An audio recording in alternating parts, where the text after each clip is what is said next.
अजून एक महत्त्वाचा प्रश्न, लग्न झाल्यानंतर अचानक प्रॉब्लेम सुरू का होतात?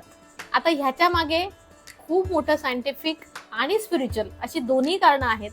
लग्नामध्ये जेव्हा दोन व्यक्तींचा विवाह होतो त्यावेळेस ह्या दोन एनर्जीज एकमेकांमध्ये एकत्र येतात किंवा यांचं मिलन होतं आणि म्हणूनच लग्नानंतर एकमेकांच्या एनर्जीज डायल्यूट झाल्यामुळे किंवा विवाह मंत्रच असे गुंफलेले आहेत की ज्यामुळे ह्या दोन जीवांचं मिलन होतं आणि ज्या वेळेस या दोन जीवांचं मिलन होतं तेव्हा एकमेकांना होणारा त्रास, एकमेकांना मिळणारं सुख आणि एकमेकांना मिळणारी प्रत्येक गोष्ट ही एकमेकांमध्ये विभागली जाते आणि त्यामुळे जर कोणाच्या दोघांपैकी एकाच्या आयुष्यामध्ये प्रॉब्लेम असतील तर ते प्रॉब्लेम दुसऱ्याच्या सुद्धा आयुष्यामध्ये यायला लागतात.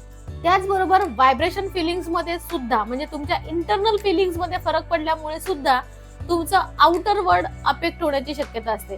ज्या वेळेस तुमचं लग्न जमतं किंवा तुम्ही प्रेमाच्या फ्रिक्वेन्सी मध्ये असता त्यावेळेस तुमची जी व्हायब्रेशन फ्रिक्वेन्सी असते ती खूप हाय लेवलला ऑपरेट होत असते आणि त्यावेळेस तुम्हाला जग सुंदर आणि छानच दिसतं.